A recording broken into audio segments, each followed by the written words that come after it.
about solar energy. It's one of the fastest growing clean energy sources in the U.S. And you may even notice more homes near you with solar panels. But with a lot of growth can come growing pains that could impact your wallet.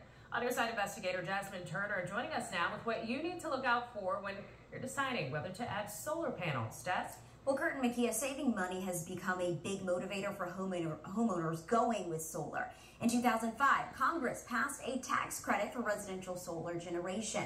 And according to the National Renewable Energy Lab, the number of U.S. homes with installed solar panels increased by an average of 32% a year since 2005.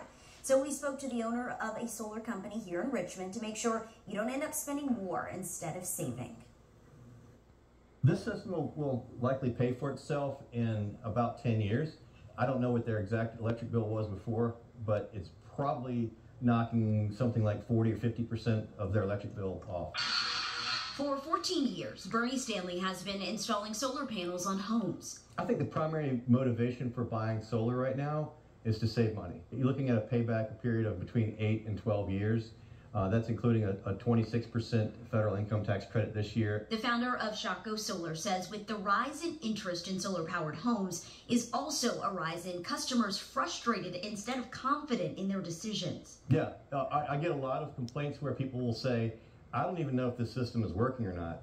A properly installed system, you're going to have an app on your phone, or you can use it on your desktop, and you can see what the system is doing. It's going to send you an email if there's an error or if there's an issue. A North Carolina-based solar company is currently facing hundreds of complaints and lawsuits. According to WBTV, our sister station in Charlotte, North Carolina, customers owe millions of dollars in loan payments and say their solar power systems don't work. Most companies out there, especially the smaller companies, are companies that are very fair and that all the lending practices are pretty open and transparent. Stanley says be wary of social media ads offering certain financing options. You'll see a lot of Facebook, Instagram ads, or even Google.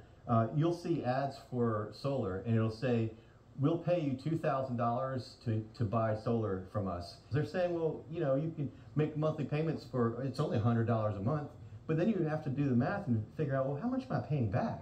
And they're charging you an exorbitant amount of money for interest. He has also helped homeowners who found themselves in over their heads after a door-to-door salesperson showed up with an offer. They're walking through the neighborhoods and they're telling people, hey, we did the job down the street, and they usually didn't do the job down the street. They're using that as a segue to get into your house because it creates trust. If you are considering solar power for your home, the Better Business Bureau can be a good guide. So that's the best way to start. And do some research. Google, ask them for references. And if they say they've been in business for 15 years, find references that are 15 years old. Stanley says if you want a solar-powered home, it's important to not spend more money than you're comfortable with. He says using a home equity line of credit could be helpful with financing if you don't want to tap into your savings. And there are more tips for you on NBC12.com. On your side, Jasmine Turner, NBC 12. All right.